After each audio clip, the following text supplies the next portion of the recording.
My name is Raslan Ibrahim. I am Assistant Professor of International Relations at the State University of New York at Geneseo. I'm also the Middle East and North Africa at large representative at the Global South Caucus at the ISA. I would like to welcome you all to this very important webinar. The title of the webinar is Academic Freedom at ISA. This webinar aims to discuss academic freedom in the Global South with particular attention to the meaning of solidarity with Palestine and Palestinians for justice, human rights, and the need for decolonization. This is a very important topic for ISA in general and the Global South in particular. I would like to start the event today with just a brief quote from the website of the ISA about academic freedom. The International Studies Association recognizes academic freedom is a universal right and a common good whose protection is essential for the advancement of knowledge, the pursuit of truth, and scientific progress. Scholars should be free to teach, to research, to collaborate, to publish, to disseminate their work, and to express themselves without interference and precarity, subject to norms and standards of scholarly conduct adjusted by their academic peers. Academic institutions should similarly enjoy autonomy from political interference and other external pressure designed to limit their freedom to pursue their mission as institutions of higher learning consistent with international human rights norms and standards. I would like now to give the floor to my friend and colleague Zaynab Bernoussi, who is also moderating this webinar. Please, Zaynab. Thank you, Raslan. Welcome, everyone. Thank you for joining us in this webinar on academic freedom and Palestine, paramount topics to Global South solidarity. So I am also program chair of the Global South Caucus. So here with Raslan from the ExCom. And I would like just to quickly note that we are having our conference, the Global South Caucus Conference in Bangkok, Thailand, and it has also a virtual component. So the deadline for those interested is coming up soon, July 17th. And the theme is Global South in International Organizations and Beyond, Transformation, Influence, and Empowerment in Evolving World Politics. So sorry to quickly, plug in this little here note. I'm also with Raslan very happy to welcome our honorable guests speaking today in this order. We have Muhannad Ayyash from Mount Royal University. We have Bikrum Gill from Virginia Tech. We have Sharri Plonski from Queen Mary University of London. And of course, last but not least, we have Andrew Delatolla from Leeds University. We have about 40 minutes for the presentations and then 20 minutes for the Q&A give and take. So now I will leave the floor to Muhannad, and thank you. Sure. Thank you very much, Zaynab and Raslan, for organizing this, and I'm honored to share this panel with my colleagues here, my three distinguished colleagues here, and I look forward to the Q&A and to the discussion. So I'll keep it brief. I think we're all going to speak for about 8 to 10 minutes each. My focus will be a little bit more on the attack on Palestinians and their academic freedom in this context, which is really the whole heart of the matter, and the whole reason for BDS. So let me just give our audience here a very, albeit brief and limited picture of what Palestinians have to face. For decades, Palestinian students, faculty at Palestinian universities across the occupied West Bank, the Gaza Strip, in Jerusalem, they've been facing all sorts of Israeli state violences that have restricted their ability to get an education and or advance their research and promote and publish their academic work. And these violences, like I said, have existed for decades, but they have intensified over the last 10 years or so. Some of those violences include things like military raids on university campuses, which are a regular occurrence. closure of universities, the disruption of education and research at Palestinian universities. Many dozens of arrests every year of students and faculty. These arrests are usually on the basis of more or less Palestinians forming political groups and associations. You know, the sort of thing that everybody loves to see on their own campuses in Canada and the US, in the UK and elsewhere, where students form associations and groups that deal with political issues and are being political, you know, things that we want students to do. If Palestinian students do that, they can be arrested, detained, and during those arrests and detentions, we have you know, documented stories of torture and interrogations. There are stories of students being arrested for being part of dabka groups. Dabka is a, you know, a traditional Palestinian dance. So much like the rest of the Palestinian population, Palestinian students can be arrested for very little, no reasons at all, really, and branded a security threat, quote unquote, to the Israeli state.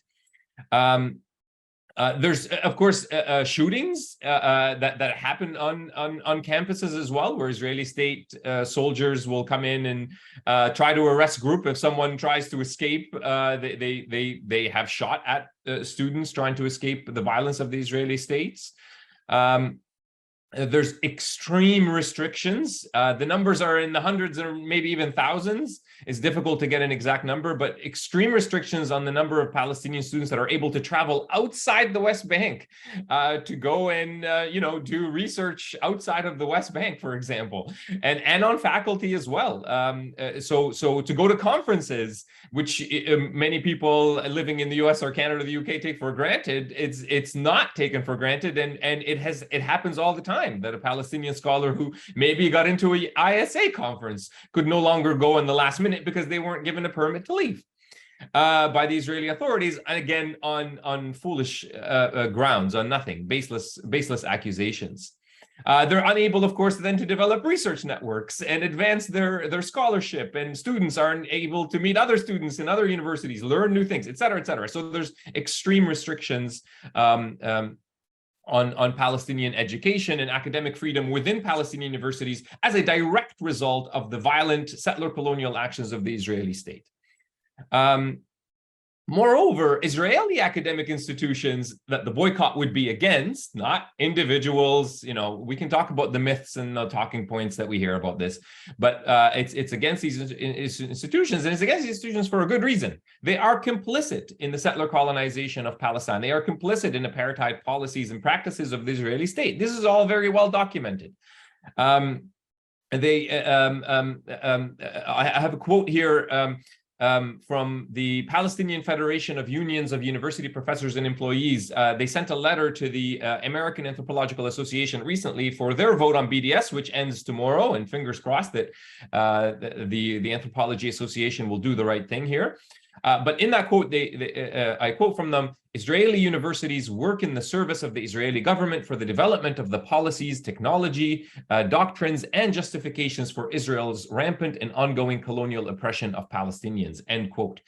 Moreover, some Israeli universities, well, all of them are built on occupied Palestinian lands going back to 1948, but even more recently on what is internationally recognized as occupied Palestinian lands, like the Hebrew University, Mount Scopus, and Ariel University. Therefore, they're actually directly participating in the land theft and the dispossession of the Palestinians. And then to add to all of this, and as well, the social sciences knowledge that are produced in Israeli universities is often participating in decontextualizing the suffering of Palestinians and what it is that Palestinians face. So, for example, entire disciplines like sociology and anthropology are often based in their mainstream versions are based on the erasure of Palestinians from the land. They don't talk about 1948. They don't talk about the Nakba. They don't talk about the expulsion of Palestinians. They talk about Israeli society as if it has nothing to do with Palestinians. Those become the foundations of those disciplines, therefore enabling the Israeli state to continue to decontextualize its own violences and the nature of the Palestinian experience. And on top of all of that, they, again, this is an intensification, not something new. Last year, in October 2022, the Israeli government passed new guidelines on access to the West Bank for foreigners, and specifically, you know, among others, but specifically also naming researchers going into Palestinian universities. And in January of 2023, Human Rights Watch wrote a long piece on this that you can check out for yourself. But I want to quote from them here. Israeli authorities have long made it difficult for foreigners to teach, study, volunteer, work, or live in the West Bank. The new guidelines codify and tighten long-standing restrictions, threatening to make it even harder for Palestinians in the West Bank, who already face severe Israeli-imposed movement restrictions, to be with family members who lack a West Bank idea, and to engage with foreign students, academics, experts, and others, end quote. And Eric Goldstein, the Deputy Middle East Director at Human Rights Watch, says about this policy, and I quote, "This policy is designed to weaken the social, cultural, and intellectual ties that Palestinians have tried to maintain with the outside world, including," end quote, including, specifically, he was talking about academic and cultural ties here. And the article goes on to, you know, there's an administrator from Bethlehem University in occupied West Bank that said 70% of the faculty in one of the school's programs come from abroad, and the administration is worried that these regulations will make it even harder for them to recruit and maintain professors in their universities. Birzeit had a similar concern as well. So. In this context of a direct attack on the academic freedom of Palestinians in Palestine, I haven't even mentioned Palestinians in Israeli universities who face similar obstacles to and attacks on their academic freedom. I haven't even talked about, because I'm running out of time a little bit, I haven't even talked about how Palestinian researchers here, like myself, in places like Canada and the US, face all sorts of restrictions and attacks on our academic freedom as a direct result of Israeli propaganda, of Israeli attempts to turn us all who are critical in a decolonial, anti-racist way of the Israeli state into quote unquote anti-Semitic terrorist sympathizers, as I've been called many times. You know, I'm not even mentioning all of that. Maybe in the Q&A I have time to get into that. But in this context of extreme oppression against the Palestinians, what else can we do? So that's why the Palestinians have asked for this boycott. They've been asking for it since the mid-2000s, and they've run out of ways to try to get their rights. Palestinians have tried whatever way you think Palestinians should do this. Whatever you think, Palestinians have already tried it, have already not only thought of it, but have already tried it. And boycott is the decision that Palestinian university teachers, students, civil society, trade unions, all of them, they got together and they said, this is the only way to put pressure on the Israelis, because the Israelis are not going to change themselves. They've had a long time, over 70 years, if not longer, to change their path in Palestine. And they're not going to. In fact, it's intensifying. It's going the opposite direction because of the complicity of the international community and the silence of the international community. So we're in order to enable a real actual conversation about the situation and ways to move forward, you need BDS. It's that simple. This whole idea that BDS is anti-dialogue is nonsense. We've had the dialogue. It didn't go anywhere. It just led to intensification of the settler colonization and the cementation of apartheid policies in Palestine. We've tried it. It doesn't work. So we need BDS to force the Israeli state to actually have a real authentic dialogue about what is actually happening and how we can actually move forward into something different, something that does respect the dignity and the rights and the aspirations for freedom and liberation that Palestinians have. So that's, you know, that's the real message that I want to send you with here. And do not equivocate on Palestine. Do not qualify the Palestinian case. You don't do that with anything else. Don't do it with Palestine. I hear that a lot. People will go, well, but this is complex, or well, but what about that? There is no equivocation when you're faced with this much oppression, when you're faced with this much apartheid. Let me end it here. You know, we've all been hearing these big international organizations are now saying that it's apartheid and this is, you know, some big discovery and all the rest of it. It's not some big discovery. Palestinians have been saying these things forever. Think about it this way. It's not that we are now just realizing that it's apartheid. It's now that the situation is so bad that these organizations, which I think are more or less bourgeois, middle of the road organizations, these organizations are saying, I can't hide this anymore.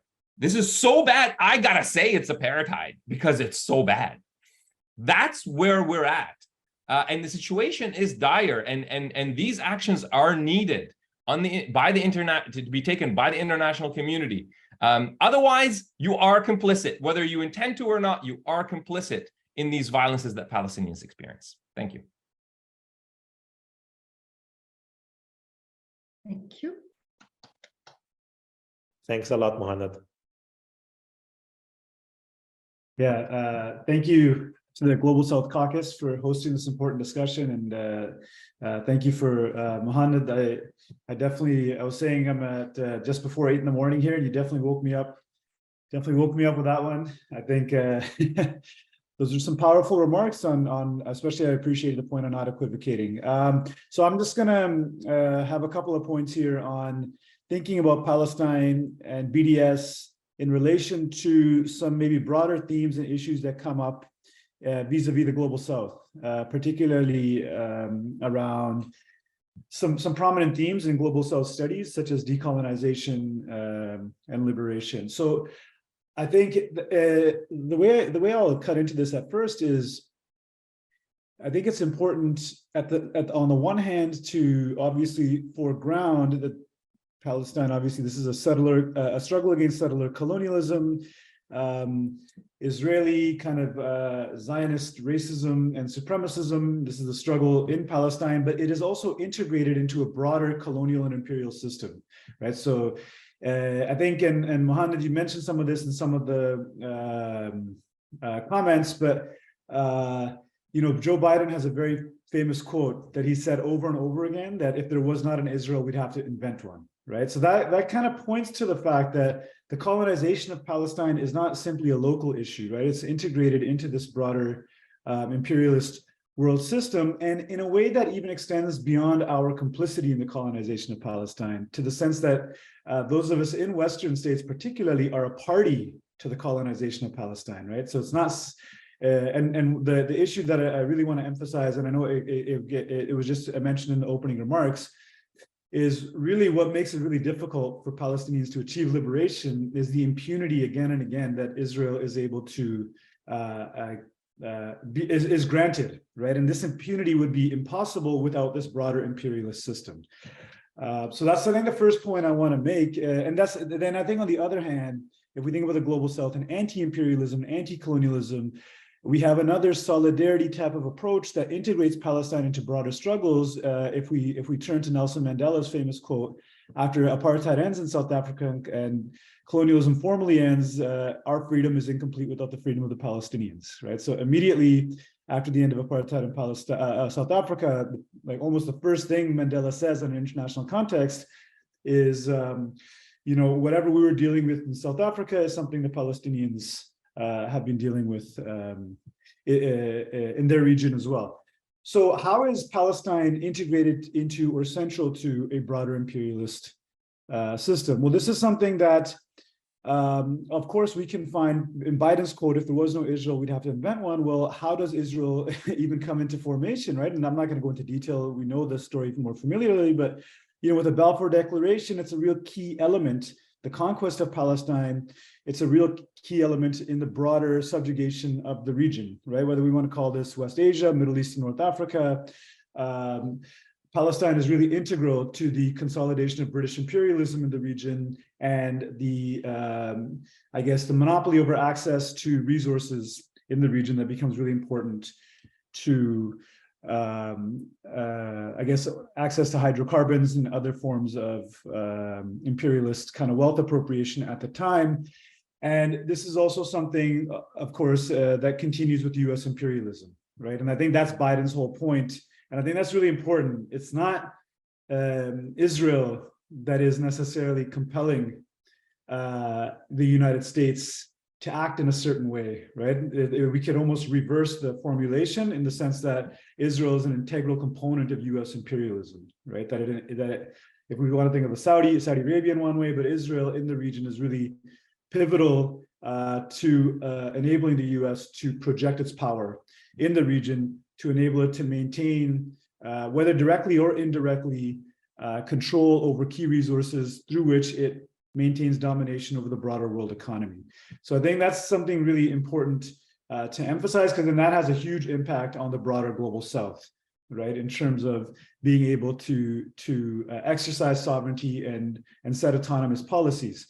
Now, so in one way, Palestine is really integrated into the system. In another way, the subjugation of Palestine, the form it takes, is actually, it really corresponds with people, what Global South scholars will find very familiar in terms of how Global South states more generally are denied sovereignty, right? And so this is, in many ways, Palestine, if you look at the various forms of colonialism, whether the West Bank or Gaza, you can see how these represent a microcosm of what Global South states confront, right? So what is this in many ways? Well, how are Global South states today denied sovereignty, right? They're often denied sovereignty by being made dependent upon what were the former colonial powers for access to key goods, to capital investment, and so forth, right? And so clearly, even in the West Bank, where there's more recognition of the Palestinian Authority government, this is a very dependent government, right? That is not able to exercise real sovereignty. And then when we have a situation like Gaza,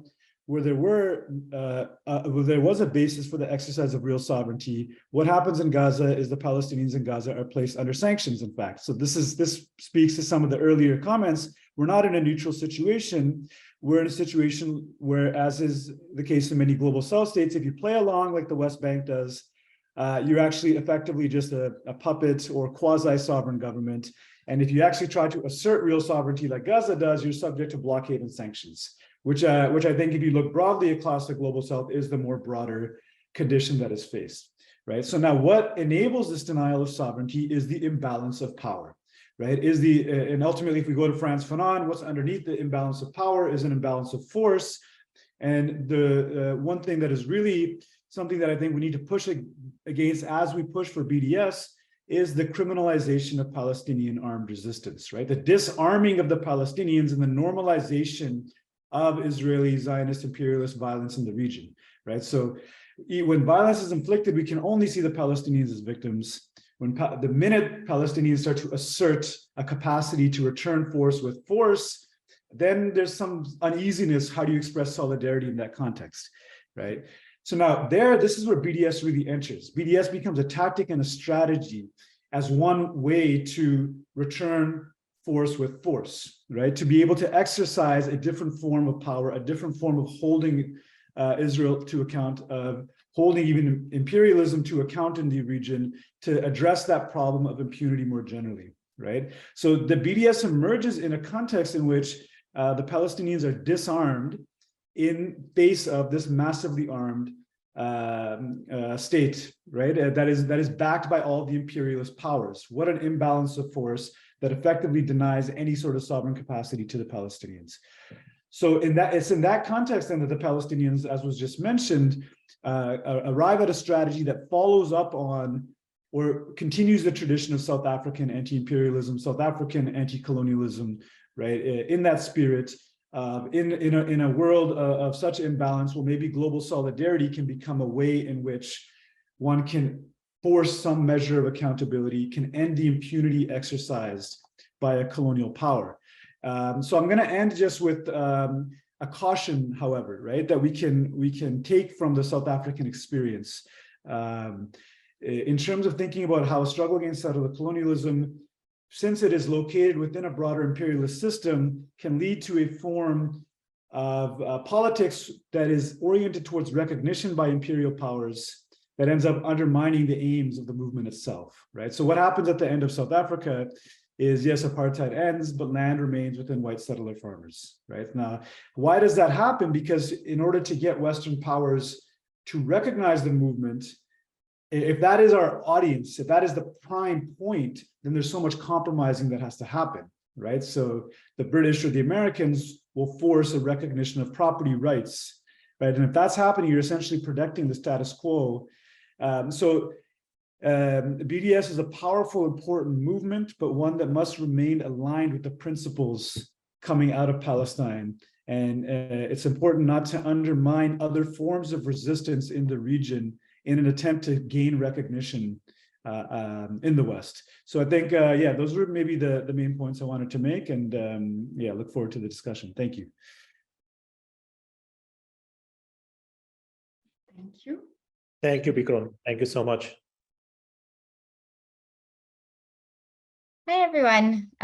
So my intervention, I'm going to switch us a little bit. I also want to say thank you to Zaynab and to Raslan and to the entire Global South Caucus for having us here, for having this really important conversation and kind of giving us space to think through these kind of issues together about what, you know, academic freedom could mean if we take Palestine as our center rather than kind of constantly shifting it aside or kind of decentering those voices and lenses, as Muhannad and Bikrum have already been talking about. But my intervention is going to shift us a little bit now towards the kind of pressures and risks and attempts that exist to kind of chill these conversations, and why it is that we're constantly coming back to these debates that to me already seem like we should be past those debates. But I do recognize that there's lots of pressured conversations going on, and I'm going to kind of point us to some of the experiences that I've also had with thinking also collectively as an association, and how together we can strategize towards we can move ourselves out of these kind of frameworks that limit our conversation. And kind of towards an association that I hope, or that I'm sure we all hope, actually start to really reflect our own commitments to social justice, that if we're going to be part of ISA, or that if we're going to be part of this political collective, that it represents, you know, the movements that we are committed to and are part of. And I think social justice sits at the center of that. So I guess where I'm taking us to is to kind of think about, so with this idea that over the last, 5 or 6 years, I think, we've seen that BDS and kind of narratives around Palestine have shifted, and these things are gaining traction. We're seeing a shift in how the public narrative is contending with Zionism as a colonial project, that Palestinian experiences of apartheid, under occupation, under siege, under the colonial state, that is gaining resonance in our public discourse. We're seeing a failure to the two-state solution, and we're seeing like real conversations about what social justice can look like in conversation with other global movements. And Palestine really is taking a different stage, a different kind of central character, I guess, as an interlocutor in lots of different movements. And as that is happening on one side, we also see a huge flurry, of actions, not just by the Israeli state, but its international allies and its supporters, around the world, really to chill those conversations, to chill activists, researchers, teachers, anyone really in the public eye from speaking about Palestine and showing solidarity, particularly through kind of material actions like BDS. And I guess I wanted to focus on, in particular, one mechanism that we've all seen kind of growing and has really taken center stage as a huge chilling mechanism. And this, of course, is the increasing adoption of the International Holocaust Remembrance Association's working definition of anti-Semitism, or the IHRA, as it's more commonly known by governments, associations, universities. We're seeing it now as a conversation at the UN. And that is actually been used as a kind of mechanism for weaponizing anti-Semitism. And so I do want to take a moment to backtrack, just in case there are people listening who are not so familiar with IHRA, because this is a really central conversation in the UK, in Europe, and I'm guessing increasingly in the US and in Canada, but I'm not sure about the rest of our colleagues. So I thought I'll kind of take us back a little. So the IHRA, I think, was launched, officially approved, I guess, as a non-legally binding kind of mechanism in 2016. And it's like this, it includes a very vague definition of anti-Semitism that's very actually, immaterial. It's based on, like, the quote on their page is the idea that anti-Semitism is a perception of Jews which may be expressed as hatred towards Jews, and that it manifests in kind of physical as well as rhetorical actions against individuals, their property, their institutions, and so on. So in addition, I guess, to the problem inherent in siloing one form of racism and one particular group from the wider conversations of systemic racism and the structures that uphold it, the more specific issue for the IHRA sits with all the examples, and we'll hear about that a lot, all the examples that are kind of listed on its webpage alongside the definition, and like at least half of which actually conflate anti-Semitism with anti-Zionism. So you get things like anti-Semitism, an example of anti-Semitism is denying the Jewish people their right to self-determination, for example, by claiming that the existence of a state of Israel is a racist endeavor, or that it's anti-Semitic to apply double standards by requiring of that state a behavior not expected or demanded of any other democratic nation, and so on. And so aside from the fact that, to me, none of this actually reckons with or protects against actual acts of anti-Semitism, but the other side to this problem is that it's been adopted to, and in many ways given license to kind of pro-Israel organizations and lobbyists, as I said, to weaponize anti-Semitism, particularly when it comes to campaigns around BDS. And there has been like this huge, really worrying number of examples where Palestinians in particular, but also really those who sit in solidarity with Palestinians or participate in Palestinian solidarity activism are being accused of anti-Semitism. So for, an association that I also work with here in the UK called BRISMUS, which is the British Society for Middle Eastern Studies, has been collecting data on those cases where the IHRA has been used as a trigger to investigate, scholars and students and activists in UK universities in particular. And they've managed to trace about 40 cases so far where like IHRA has been used as a reason to open a case into like alleged acts of anti-Semitism or claims of anti-Semitism. And in all 40 of those cases, the investigation has been dropped and proven that the claims were actually false and actually went nowhere and had nothing to do with actual kind of real acts of anti-Semitism. And we see this as not like disappearing or dying down. In fact, like we're seeing increasingly bigger and bigger public examples of where anti-Semitism is being weaponized in that way. And we have obviously the most egregious example with like the most like public example of the Labour Party. And this kind of huge culling of anyone who actually supported Jeremy Corbyn under the guise of like cleaning out the Labour Party of anti-Semitism. And so you have this huge culling of public officials from the party in order to allegedly clean it of anti-Semitism. And this also leads to like increasing public statements and actions that again like are using this line of anti-Semitism as reason for kind of supporting Israel's actions in all contexts. So you have the example, this really disturbing thing that happened 2 weeks ago, which is like waking up on a Tuesday morning on the 4th of July, since we're in a kind of American context right now, to the Parliament in the UK voting a first line of an anti-boycott law where public institutions are not going to be permitted to participate in economic boycotts of Israel. At the same time that we were watching all this horrible, horrendous footage of Israeli raids on Jenin.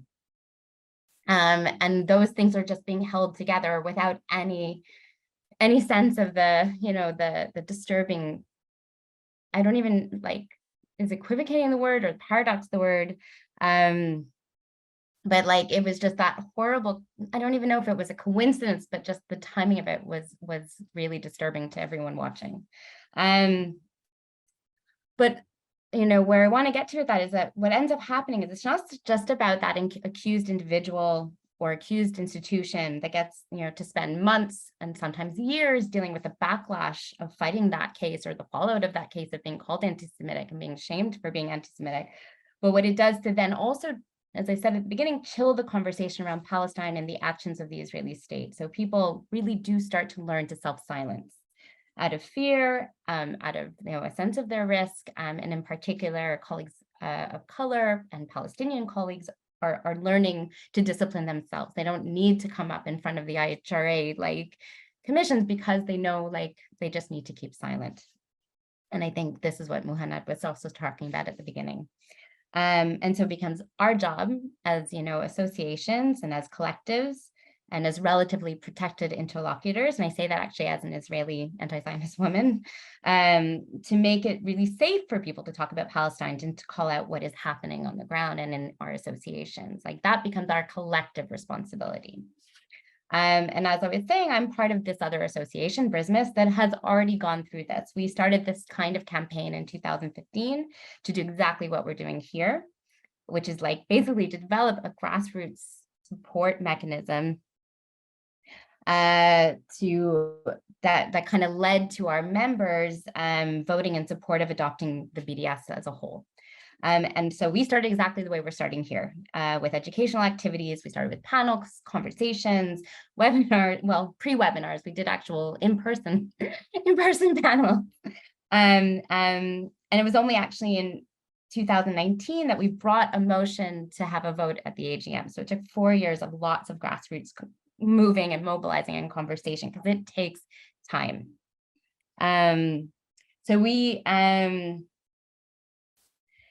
So in order to kind of get that vote to the AGM, we kind of spread the word. We called on everyone to show up, and then we got everyone present. We did our homework. We kind of knew how to present a motion, and even then, the governing council tried to stop us. They tried to prevent the vote, but like I said, we were ready with any kind of attempts and any obstacles that kind of came our way, and did manage to hold that vote.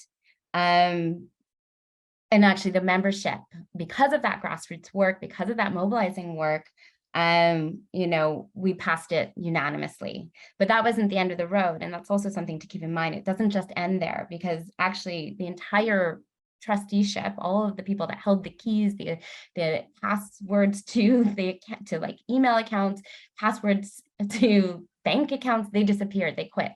And we actually had to spend the next few months rebuilding. But we also spent the next year building up what could BDS have, like how BDS could be implemented and become meaningful as an association, also knowing that there's lots of pressure from things like the IHRA, from lobbyist groups that have huge amount of resources to kind of put a stop on that kind of work. And we keep working, and the road isn't smooth, but that collective action and ongoing work has grown that association and kept us kind of really a collective practice working together. But the reason I kind of wanted to bring that up is that this is to show that like this work that I think we're doing together, it doesn't actually have to be even limited to what we're doing within ISA. Because there's, all these other associations already doing this work, ones who've already succeeded in endorsing BDS and continuing to develop it into this kind of meaningful project. And just in the US alone, as Muhannad said, there's right now the Anthropological Association, but you also have like the Middle East Studies Association, American Studies Association. There's like 8-9 associations that could go through the list.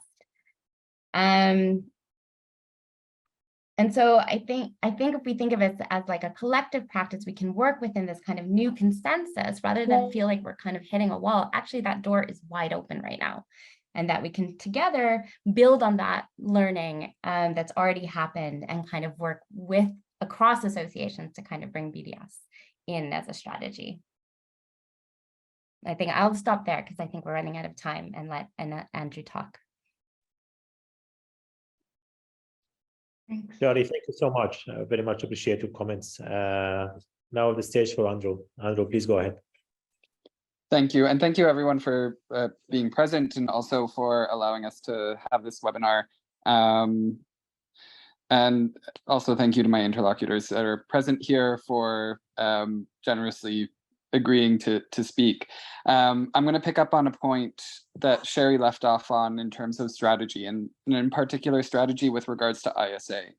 And I'll start big and talk about my experience as the chair of the LGBTQ caucus at ISA, the kind of problems that I'm expecting us to face in kind of pushing this forward, the BDS and academic freedom forward at ISA, and talk a little bit about our strategy as well within that. So the ISA in itself, the executive committee, I think it's fair to say, is fairly conservative when it comes to engaging in political activism within the association.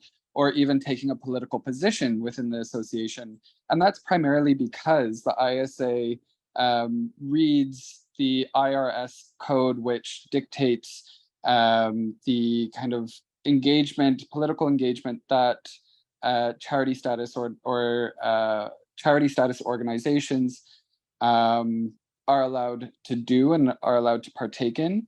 And the ISA executive reads that code as being any organization that has a charity status will lose that charity status once it takes a political position. However, the IRS code, if you're looking at it, it's IRS code 503C, and in fact dictates that any charity organization that takes a political position in support of a political party or a individual running for public office will lose their charity status.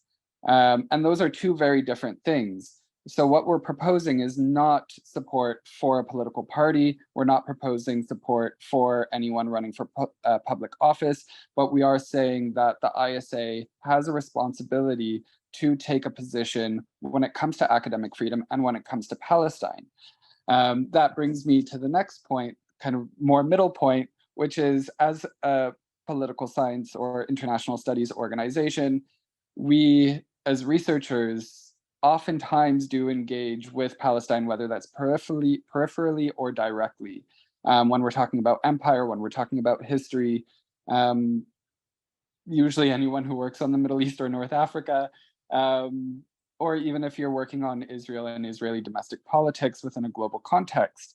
And we always talk about that in the kind of the context of extractivism not being extractive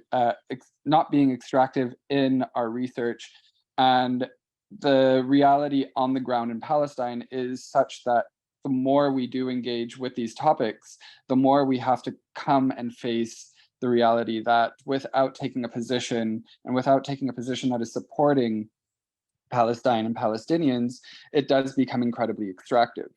And in such, the ISA itself, without taking a position, becomes part of this imperial project in so many ways. And so what our strategy is not to have individual members kind of sign a form or sign up to a petition, but to have the various sections and caucuses directly put pressure on the executive. And put pressure on the executive, knowing what the legal boundaries are within ISA and within ISA as a charity status organization in the US. And the reason why we are asking caucuses and sections to take on this responsibility and not individual members is because of the kinds of issues that both Bikrum and Muhannad have raised in terms, as well as Sharri have raised in terms of academic freedom. There's increasing pressure placed on individual academics by Israeli lobbyists, through the IHRA, as well as very kind of targeting websites like the Canary, which have gone out of their way to attempt to effectively block individual careers of academics. And so by asking sections and caucuses to take up this mantle and to push and put pressure on the ISA executive, the onus is removed from individual academics. And that way we can also show a further groundswell of support for this, something that is very much strategic and something that is in itself institutionalized within the various sections and caucuses. This is not obviously an easy task, and I think that, you know, as we move forward, it's a matter of little by little and getting more people on board, getting more sections and caucuses on board, and asking sections and caucuses to engage in these conversations around BDS and around academic freedom. The reason why we have also placed BDS strategically within the framework of academic freedom, oftentimes it doesn't get put into that kind of context or that umbrella, is because what is happening in Israel to Palestinians in terms of the silencing of research, in terms of the silencing of students being able to engage in political associations or engage in various forms of protest, is, I would argue, and as many others have argued, what is happening in Israel with regards to that is clearly a testing ground for other states. And we see that very clearly with what's happening in places like Tennessee, what's happening in Florida. And so if we're not going to talk about Palestine, how are we going to be able to talk about these other situations as well? And so I think it's in our best interest, as well as an association, to point to the larger problem at hand and put pressure with regards to Israel and its practices in relation to the Palestinians in any way we can within the association. On that, I will stop there. And I believe we're going to open it up for questions, but I'll let the moderators do that. Andrew, thank you so much. We'll appreciate it. Now we open the stage for questions. Anyone? Okay, I see. Andrew, go ahead. I may as well kick us off. So, Muhannad, you spoke about BDS not being about targeting, I think it was Muhannad, not being about targeting individuals. Can you talk a little bit more about that and what BDS aims to do with regards to institutions and with regards to individuals? Yeah, no, I think that's really important. And I encourage everyone to visit the Anthro Boycott website. So they created, the people that brought this forward to the American Anthropological Association created a website specifically for this campaign, Anthro Boycott. I'll try to find it and put it in the link. And they have sort of, myths about BDS and, resources for people to read and all of that. It's really excellent. You don't need to recreate the wheel. These talking points, and this is a big one. Oh, this means that Israeli academics are now not allowed into these conferences or are not allowed to publish in a journal that the ISA publishes, et cetera, et cetera. These are myths. They're not true. They're not based in reality. And they are part of a very concerted campaign to delegitimize BDS and to cast BDS as somehow anti-Semitic. This was the Israeli state's response to BDS. I mean, it has its roots in there. So don't be mistaken by these talking points. The reason they reappear over and over again, even though they've been convincingly addressed in the mid-2000s. I believe it was a book edited by Judith Butler and someone else that had that just basically tore down all the talking points about BDS. It should, if we're honestly just talking about this topic, it should have been settled by then, but it's not an honest conversation. It is about state propaganda that is trying to stop the spread of BDS. And thank you, Sharri, for sharing that link. That's exactly it. And yeah, so Israeli scholars can still come to ISA. They can still publish in whatever journal, international journal they want. What it means is that you're putting pressure on the institutions themselves. And you're going to cease doing research collaborations with the institutions. You're not going to take funding from the institutions. A scholar using funding from an Israeli institution to travel to ISA can still do that under BDS. It's just a boycott of the institutions themselves. No more university to university partnerships. No more, ISA to Israeli. I'm not sure if that, I don't know the specifics of ISA as an institution on that question, but like that wouldn't be allowed.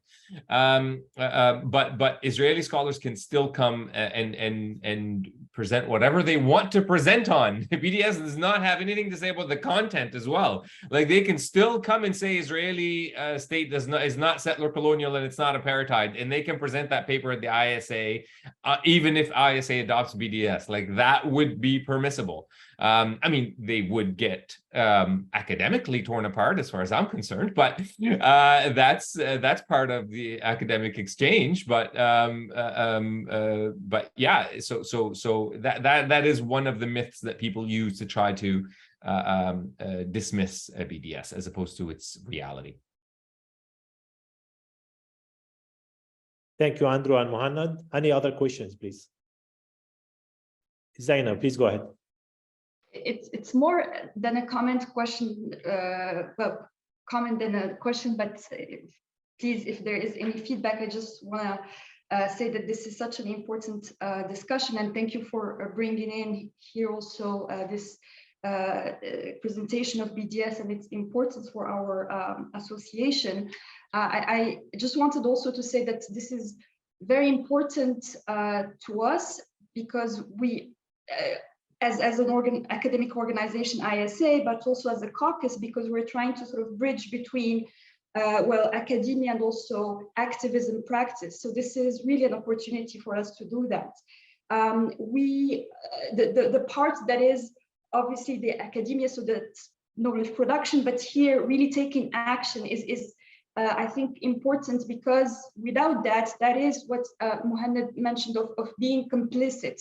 And that is really dangerous and harmful, and that has here really, concrete impact. I also really liked here the broader picture that you gave us about how discussing Palestine BDS is also part of thinking about a global system of imperialist actions, right? That we also well need to face. So yeah, I hope that this conversation can still go on in ISA. I think it's really in the interest of our organization. Thank you, Zaynab. Bikrum, please go ahead.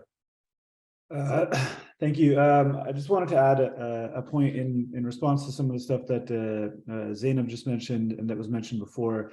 I think this is something that's come out, but just one thing I really wanted to emphasize as we end the event, or just before we end, is that yes, so we don't want to be complicit. We risk being complicit, right? But I think one way to look at it, and this is where Muhannad started us off, this has been a call that's been put out by Palestinians for almost 20 years now, right? This is not a question, well, why boycott Israel? Why not boycott this? This is something, if we don't just view Palestinians as bodies, as victims that we mourn, but don't really listen to, but this is coming out of an organized political movement that was launched in South Africa, but the Palestinians adapt to their own local conditions, right? That is something that now has been put to us.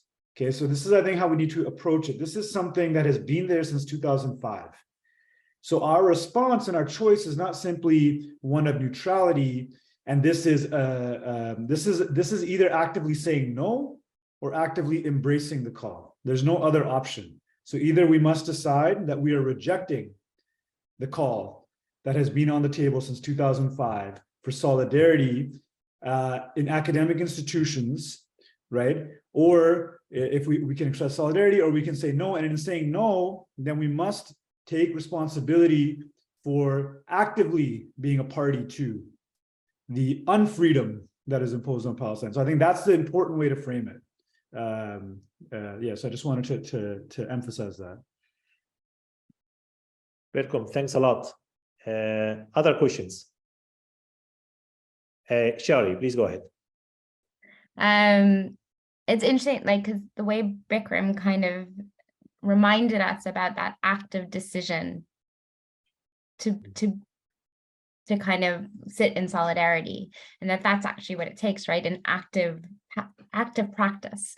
And if we actually, as an association, but also as individuals, actually care about, you know, solidarity with social justice movements, that care about thinking about decolonization as an active practice as well, that care about, you know, thinking about, you know, in our work, thinking about abolition, but maybe, and as well as in our practice, like if we are bringing those things together, then I don't see how we cannot be collectively working for solidarity with Palestine, and that this is what's being asked as an act of solidarity. And it's actually the thing that probably changed me from kind of not knowing where I sat on a variety of political movements to actually being reminded that, like, you're either saying yes or you're saying no. And if you're saying no, look who you're siding with. And right now in particular, I don't understand how anyone can side with Israeli impunity.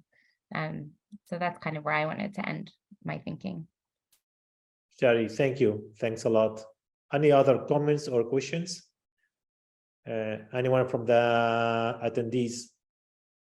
Yeah, maybe we, I can just kind of, first of all, totally agree with everything that Sharri and Bikrum just said, and in a way, what Bikrum is pointing out, not in a way, what he is pointing out is that you have taken a position over this. ISA has taken a position over this for the last 20 or so years. It's not been quite 20, but close enough to it.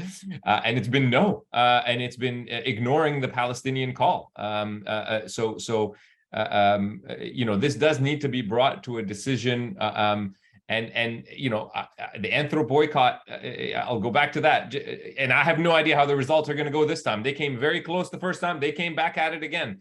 You might have to do a lot of education, a lot of groundwork to educate the members of the ISA on such a vote and on this issue, and to fight against the propaganda. Unfortunately, there's no other way to do that. It will be there, so we will have to dispel it continuously.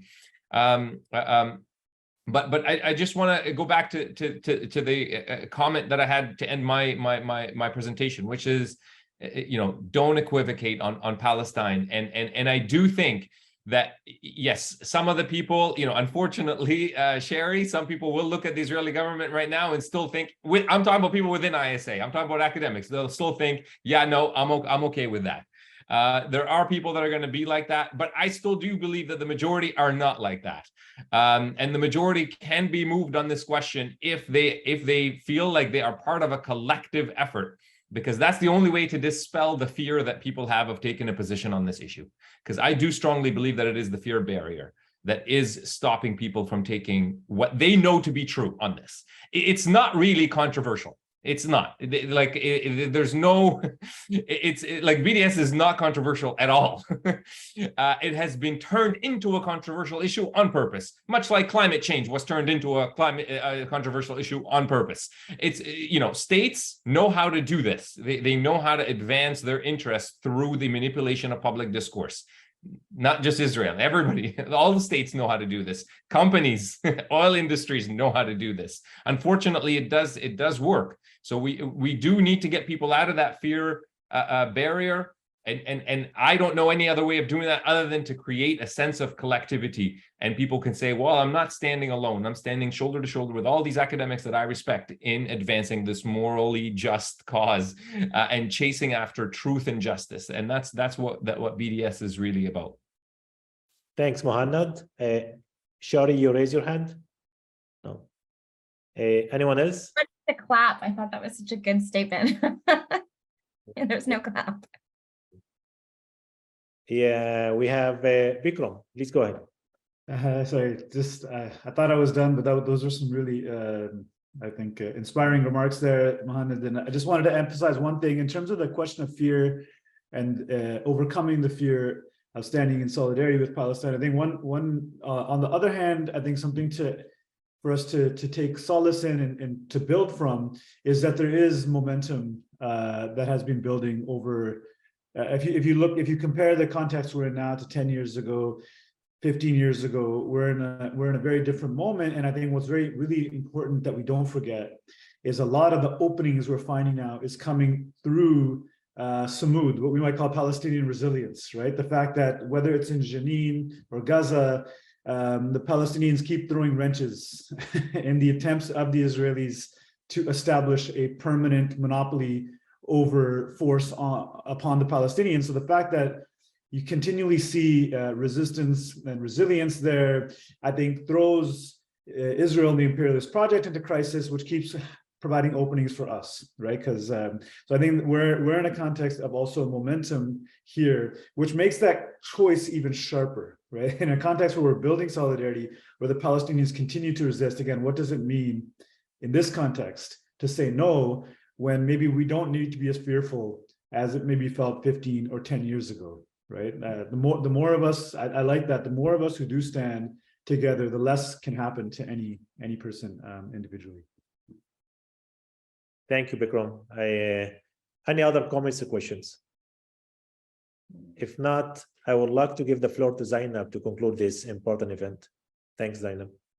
Thank you so much, Raslan, and also thank you for at the very beginning of reminding us as an association about our mission of academic freedom. You provided us with the definition. Thank you to all our fantastic attendees. This has been such a wonderful conversation. Thank you to the ISA team behind the screens, Sarah, Joel, and Kat for well hosting us, and hopefully we can continue well this discussion. Thanks, Zaynab, and again, thank you, everyone. Thank you.